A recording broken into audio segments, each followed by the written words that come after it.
நம்ம தம்பி செல்லுமணி இருக்கிறாரு. அவர்கிட்ட ஒரு சின்ன வேண்டுகோள். எனக்கு உரிமை இருக்குது. அவர்கிட்ட நான் என்ன வேணாலும் பேசுவேன். எந்த நேரத்துலனாலும் பேசுவேன். ஆனா, திரையுலகுக்கு கிடைத்த ஒரு பெரிய பொக்கிஷம் தம்பி செல்லுமணி.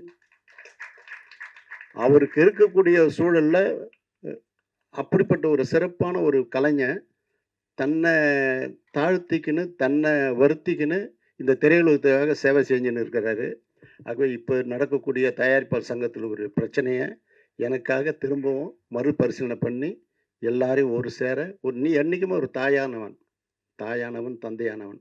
ஆகவே உன்னுடைய பனித்த கண்களோடு நீ இத வந்து திரும்பவும் அது ஏதாவது ஒரு இடத்துல ஒண்ணு சின்ன நெடல் இருந்தா கூட, அத நம்ப பேசி தீர்த்துக்கலாம். எனக்கு ஒரு உத்தரவு நீ அவசியம் தரணும். ஆகவே திரையுலகம் எப்பவுமே பிரிந்து இருக்கக்கூடாது, சேர்ந்து இருக்கணும். அது உன்மேல் எந்தவித குறையும் இல்லை. அப்படிப்பட்ட சூழ்நிலைக்கு தள்ளப்படுகிறார்கள். அதுவும் எனக்கு தெரியும். இருந்தாலும் பேசும்போது எல்லாமே சால்வ் ஆகுன்றது இந்த மேடையில ஒண்ணு வேண்டுகோள் வைக்கிறேன். இருந்தாலும் தானு சார் சொன்னத நான் தானு சார் இருக்க சொன்னேன். அதாவது சார், நான் வந்து எனக்கு இப்ப 60 வயசு ஆயிடுச்சு. இந்த 60 வருஷத்துல நான் மிகவும் வேதனை அடைந்த சமயம் நேற்று தான். மிகவும் என்னோட மனவேதனை அவ்வளவு வேதனை. ஏன்னா, என்னுடைய தாய் தந்தையை, என் கூட பிறந்தவங்கள வந்து எதிர்த்து நான் நிக்கும்போது என்ன மாரியான ஒரு மனக்கஷ்டத்துல இருந்தேனோ, அந்த மனக்கஷ்டத்துல தான் நான் நேத்து இருந்தேன். என்னை விட தமிழ் திரைப்பட தயாரிப்பாளர் சங்கத்துக்கு நன்மை செய்தவருக்கு வேற யாருமே இருக்க முடியாது. வேற யாரும் எந்த தயாரிப்பாளரும் இருக்க முடியாது. எந்த நிர்வாகியும் இருக்க முடியாது. இன்னைக்கு இருக்கிற நிர்வாகி இருக்க முடியாது. இதுவரைக்கும் இருந்த நிர்வாகி இருக்க முடியாது. அவ்வளோ மிகச்சிறந்த நன்மைகள நான் பண்ணேன். நான் அவங்களுக்கு சொன்னேன், "நான் ஒரு வாளா இருக்கேன். இந்த தமிழ் சினிமா இப்போலாம் மிக சிரமமான இடத்திற்கு எங்கள பயன்படுத்திக்கங்க. உங்களுக்கு யாரெல்லாம் எதிரியோ, அவர்கள எதிர்ப்பதற்கு எங்கள பயன்படுத்திக்கங்க." அப்படின்னு நான் சொன்னேன். அவங்க காலடியில போய் உட்கார்ந்திருந்தோம் நாங்க.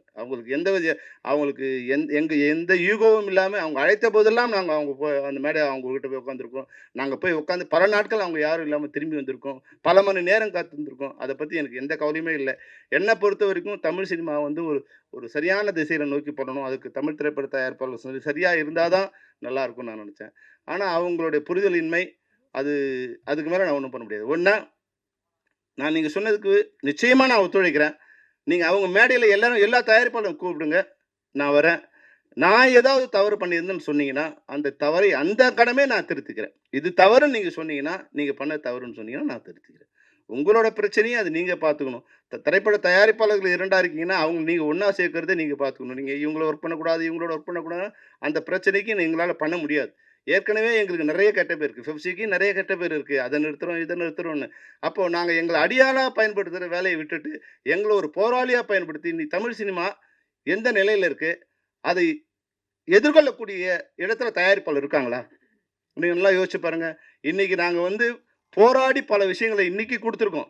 அதுல சைன் பண்ண கூட அவங்களுக்கு வந்து மனசு இல்ல. என்ன ஒரு ஒரு இயக்குனர் இன்னைக்கு மேடையில இருக்காரு பேரரசு. நீங்க கேட்டு பாருங்க. அந்த அந்த ஒப்பந்தத்தை வாங்குவதற்கு எவ்வளவு நாட்கள் நாங்க அவங்களோட சண்டை போட்டுருக்கோம் உங்களுக்கு தெரிஞ்சிருக்காது.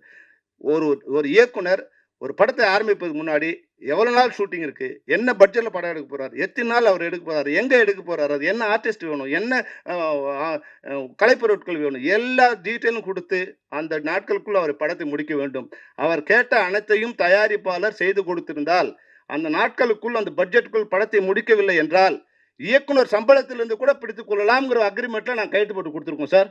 இந்த நூற்றாண்டு தமிழ் சினிமாவுல இது நடந்திருக்குமா? இதே மாதிரி அனைத்து தொழில்நுட்ப கலைஞர்களுக்கும், ஒளிப்பதிவாளர்களுக்கும், ஆர்ட் டைரக்டர்ஸுக்கும், மியூசிக் டைரக்டர்ஸுக்கும், எழுத்தாளர்களுக்கும் எல்லாருக்கும் இது போல அந்த தமிழ் சினிமா ஒரு சரியான பாதையில திட்டமிட்டு பட்ஜெட்டோட படம் எடுக்கணும். அப்படிங்கிறத நாங்க வந்து அவ்வளோ கஷ்டப்பட்டு எல்லாரும் கன்வின்ஸ் பண்ணி இன்னைக்கு கொண்டு வந்திருக்கோம். அதுல கையெழுத்து போடல இதுவரைக்கும்.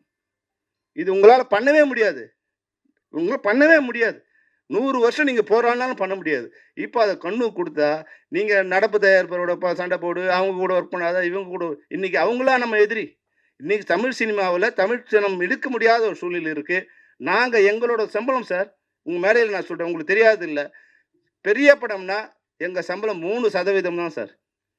தமிழ் சினிமாவுல நீங்க குடுக்குற சம்பளம் 3% தான் எங்க சம்பளம். அதாவது நான் சொல்றது வந்து டைரக்டரோ, கேமராமேனோ அது மாரி வந்து டாப் லெவல்ல இருக்கவங்கள நான் சொல்லல. மீதி பேர் இந்த டெய்லி வேஜஸ்ல ஒர்க் பண்றவங்களுக்கு நீங்க பெரிய பட்ஜெட்னா இப்போ 100 கோடின்னா எங்க சம்பளம் 3 கோடி தான். ஆனா சின்ன படங்கள்ல வரும்போது வந்து 20%லேருந்து 30% வரைக்கும் வருது. இப்போ 1 கோடியில பண்றாங்கன்னா எங்களோட சம்பளம் 30 லட்சம் வரும். ஆனா பெரிய படங்களுக்கு 3% தான். இப்ப நாங்க இப்ப இந்த 10% 20%க்கும் நான் ஃப்ரீயா பண்ணா உங்களுக்கு லாபம் வந்துருமா? இப்போ நீங்கள் படம் பண்ணுறீங்க, உங்களுக்கு தெரியும் இங்கே இருக்குது உங்களுக்கு. நீங்கள் உங்கள் பட்ஜெட் 3 கோடின்னா எங்கள் சம்பளம் வந்து அதிகபட்சம் 50 லட்சம் ரூபா. இப்போ வெறும் 50 லட்சம் தான் உங்களுக்கு நஷ்டமா? 3 கோடியில் நீங்கள் படம் பண்ணீங்கன்னா 4 கோடி நஷ்டம் இன்னைக்கு. அதுதான் இன்னைக்கு தமிழ் சினிமாவோட நிலைமை. எல்லாம் இந்த படத்தை ஃப்ரீயாக அவங்கவுங்க வாங்கிக்கிறது தான் இருக்காங்க தவிர ஒருத்தரும் விலை கொடுத்து வாங்க தயாராக இல்லை. ஃப்ரீ டிஸ்ட்ரிபியூஷன், பணமே இல்லாமல் வந்து தேட்டரில் கொடுக்கணும், அட்வான்ஸ் கூட கிடையாது. அப்புறம் ஓடிடியில் எந்த விதமான ஷேரிங் இல்லை, வந்தால் ஷேரிங்கு, பணமே இல்லாமல் எல்லாரும் ஓட்டிட்டு அவன் லைப்ரரியில் நம்ம படங்கள் போய் உட்காந்துருக்கு. இதெல்லாம் போராடுறதுக்கு உண்டான இது சக்தி வந்து எல்லாரும் ஒருங்கிணைந்து தான் பண்ண முடியும். இதையெல்லாம் இல்லாமல் விட்டுட்டு என்னோட சண்டை போடுறதுல என்ன நியாயம் இருக்குது? என்னோடங்கிறது ஃபெஃப்சியோட சண்டை போடுறதுல எந்த நியாயமும் இல்லை. எங்களால் முடிந்த அனைத்து உதவிகளையும் அனைத்து விஷயங்களையும் அவங்க கேட்காமலே நான் பண்ணி கொடுத்துருந்துருக்கேன். இப்போவும் நான் பண்ணதா எனக்கு அவங்களோட எந்த விதமான ஈகோவும் இல்லை. எனக்கு தமிழ் சினிமா நல்லா இருக்கணும். இன்றைக்கும் நான் கவுன்சிலர் மெம்பர், சேம்பரில் நான் மெம்பர் இல்லை சார். சேம்பருக்கும் கவுன்சிலுக்கும் சண்டை வந்ததுனால நான் சேம்பர்லேருந்து ரிசைன் பண்ணிட்டு வந்துட்டேன் சார். நான் சேம்பரில் மெம்பர் இல்லை. நான் இன்றைக்கும் நடப்பு தயாரிப்பு சங்கத்தில் மெம்பர் இல்லை. ஒன்லி கவுன்சிலில் தான் மெம்பர் நான். ஏன்னா இது வந்து என் மேலே குற்றச்சாட்டு. அவங்க நிர்வாகிகளுக்குள்ளே வந்து ஒரு புரிதல் இல்லாமல் இருக்குது. நீங்கள் உங்களை மாதிரி சீனியர்ஸ் அங்கே வர்றதில்லை. அதுதான் இப்போ பிரச்சனை. அங்கே அவங்க வந்து சின்ன சின்ன பிரச்சனை அவங்களுக்கு நிர்வாகிகள் இருக்குது, மேடம் இருக்காங்க, அவங்களுக்கு கூட என் மேலே ஒரு கோபம் இருக்கும். அவங்களுக்கு தெரியாது பாவம். இவங்களுக்கு தெரியாத விஷயங்கள் அங்கே நடந்துகிட்டு இருக்கு. இதை சரி பண்ணி உங்களை மாதிரி இருக்க சீனியர்ஸ் நீங்கள் வந்து உட்காருங்க. இல்லை நான் பேசுகிறது தவறாக இருந்தால் மேடத்தை கூட சொல்கிறேன், உங்கள் ஈசியில் கூப்பிடுங்க, இல்லை ஜென்ரல் போர்டில் கூப்பிடுங்க. நாங்கள் என்ன தவறு செய்தோம்?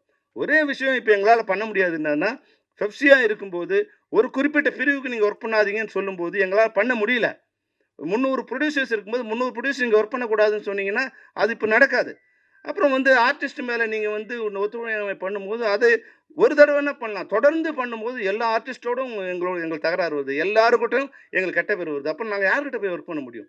அப்போ நீங்கள் உங்கள் ப்ரொடியூசர்ஸ் மெம்பரை நீங்கள் கூப்பிட்டு அதை பண்ணியிருந்தீங்கன்னா இந்த பிரச்சனையே இல்லை. இது வேணால் நான் எப்போ கூப்பிட்டோம் தானு சார் சொன்னார் மேடையில். நான் கூட எனக்கு மேடம் சொன்னதுலேருந்து ரொம்ப மன வருத்தம் என்னன்னா, மற்றவங்களாம் சினிமாவை காயப்படுத்துகிறாங்க, நம்ம இதை பற்றி பேசவே கூடாதுன்னு நான் வந்து 6 மாதம் இது வரைக்கும் பேசவே இல்லை சார். சரி என்ன திட்டாலும் பரவாயில்லன்னு. ஆனால் அது திட்டத்தை அவங்க என்ன பண்ணுறாங்க, ஒரு அளவுக்கு நான் நம்மளோட மௌனம் அவங்களோட குற்றச்சாட்டு வந்து நான் சம்மதம் தெரிவித்த மாதிரி ஆயிடுது. அதனால தான் நான் வந்து நேற்று வந்து அந்த ப்ரெஸ் மீட்டில் என்ன நடந்ததுன்னு சொல்ல வேண்டிய ஒரு கட்டாயத்துக்கு நாங்கள் உள்ளாக்கு. இது வரைக்கும் வந்து மிக கேவலமாக ப்ரொடியூசர் கவுன்சில் லெட்டர்லேருந்தே கூட என்ன பொய்யான குற்றச்சாட்டுகளை விமர்சிச்சு அரசுக்கும் எனக்கும் வந்து ஒரு பிளவு ஏற்படுத்த முயற்சி என்னென்னவோ அவங்க தரத்துக்கு இறங்கி எல்லாமே பண்ணாங்க. அதனால அதையெல்லாம் கூட நான் இது பண்ணல. இப்போ நாங்கள் ஏதோ ஒரு முயற்சி போட்டுருவோம். எங்களுடைய தொழிலாளர்களுக்கு அவன் வந்து கூலியாக இல்லாமல் அவன் வந்து ஒரு தொழிலாளராக மாறணுங்கிற ஒரு முயற்சிக்கு நாங்கள் ஏதோ பண்ணும்போது அதுக்குள்ளே வந்து அதில் ஏதோ ஒரு மிஸ்டேக் இருக்க மாதிரி வந்து பண்ணி அதை என்னுடைய இமேஜை இல்லை என்னுடைய சுயமரியாதையை இல்லை என்னுடைய ஒழுக்கத்தை அது குறைக்கவோ அதுக்கு சீர்கேடு நினைக்கும் போது தான் நான் பதில் சொல்ல வேண்டிய அவசியம் வந்தது. நான் வந்து ஒன்று மட்டும் என்னால் சொல்ல முடியும் சார். நான் பணம் இல்லாமல் இருக்கலாம், இன்றைக்கி படம் இருக்கலாம். ஆனால் சுய ஒழுக்கத்தில் என்னை விட எவனும் இங்கே வந்து உயர்ந்தவன். என் சுய ஒழுக்கம் அவ்வளோ சுத்தமானது, அவ்வளோ நியாயமானது என்னோடய சுய ஒழுக்கம். அதனால் என் சுய ஒழுக்கத்திலையோ என்னுடைய கேரக்டரையோ அசார்ட் பண்ணும்போது அதை எல்லாத்தையும் விட எனக்கு அதுதான் பெருசு. என் பதவி, என் உயிர், என் சினிமா, என் குடும்பம் எல்லாத்தையும் விட என்னுடைய சுயமரியாதை தான் எனக்கு பெருசு. என்னுடைய சுய ஒழுக்கத்து மேலேயும் என்னுடைய நன்னடத்தை மேலும் யாராவது வந்து கல்லெறிஞ்சாங்கன்னா நான் அதை திருப்பி அடிப்பேன். இதாவது தான். ஏன்னா இன்னைக்கு கல்லன் வந்து நான் முதல்ல அவர் மேடையில் பேசும்போது சொன்ன வாசகம் இன்னும் ஞாபகம் இருக்குது. கல்லெறிந்தார்கள், வீடு கட்டினோம், தீ வைத்தார்கள், விளக்கேற்றோம், வெளிச்சம் வந்தது. அதுதான் எங்களோட இது வரைக்கும் நாங்கள் கவுன்சிலுக்கு அகைன்ஸ்டாக பண்ணதே இல்லை. இனிமேலும் பண்ண மாட்டோம். அவங்க எங்களை அழிக்க நினைக்காம இருந்தா நாங்கள் ஒரு சக்தி, நாங்கள் ஒரு வால். இந்த வாளை வச்சு அவங்க எதிரி அடிச்சுக்க போகிறாங்களா இல்லை அவங்களே வெட்டிக்க போகிறாங்களா அவங்க தான் முடிவு பண்ணிடணும். நீங்கள் தான் எங்களுக்கு வழி சொல்லணும். நன்றி, வணக்கம்.